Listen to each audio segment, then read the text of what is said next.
Hi అండి, బీరకాయ తొక్కలతోని పరేయకుండా ఇలా పచ్చడి చేయొచ్చు అని తెలుసా? అన్నంలో కలుపుకొని తిన్నా, దోశలోకి తిన్నా అదిరిపోతుందండి. ప్రాసెస్ విధానం వచ్చి చూపిస్తాను. స్టవ్ మీద కడాయి పెట్టుకొని 1 టీ స్పూన్ వరకు ఆయిల్ వేసుకోవాలండి. ఆయిల్ వేడెక్కినాక 1 టేబుల్ స్పూన్ ధనియాలు, 1/2 టీ స్పూన్ జీలకర్ర వేసుకోవాలి. అలాగే కారం తగిన పచ్చిమిర్చి, 1 ఇంచు అల్లం, 5-6 వెల్లుల్లి రెబ్బలు వేసుకొని పచ్చివాసన పోయిందాక వేయించుకోవాలండి. ఇలా వేగిన దాంట్లో 3 టేబుల్ స్పూన్లు పచ్చిశనగపప్పు, 2 టేబుల్ స్పూన్లు వేరుశనగ గుళ్ళని వేసుకొని క్రిస్పీగా వచ్చినంత వరకు వేయించుకోవాలి.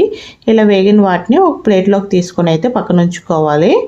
ఇప్పుడు అదే కడాయిలో అండి 2 లేత బీరకాయల నుంచి తీసిన బీరకాయ తొక్కండి, ఇది క్లీన్ చేసుకొని అయితే వేసుకోవాలి. అలాగే కొద్దిగా చింతపండు, పచ్చడి రుచికి సరిపడినంత ఉప్పుని వేస్తున్నానండి. ఉప్పు వేయడం వల్ల త్వరగా ఎగుతుంది. ఉప్పు వేసుకొని బాగా కలుపుకొని మూత పెట్టుకొని మధ్య మధ్యలో కలుపుతూ అయితే ఈ తొక్కునంతా కొంచెం మగ్గినంత వరకు అయితే వేయించుకోవాలండి. కాసేపటికి ఈ తొక్క అనేది ఈ విధంగా మగ్గుతుంది.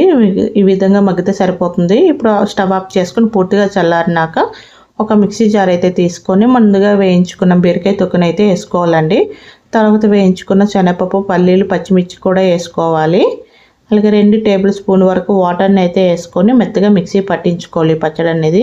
ఇలా మిక్సీ పట్టించుకున్న పచ్చడిని అయితే ఒక బౌల్లోకి వేసుకొని తాలింపు పెట్టుకోవాలండి. స్టవ్ మీద ఒక తడకా ప్యాన్ పెట్టుకొని 1.5 టీ స్పూన్ వరకు ఆయిల్ వేసుకోవాలండి.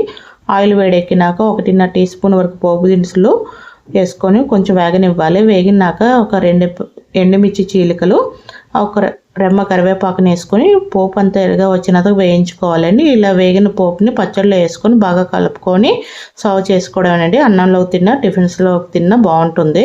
వీడియో నచ్చింది అనుకుంటున్నాను. నచ్చితే లైక్ చేసి ఫాలో చేయండి. Thank you for watching.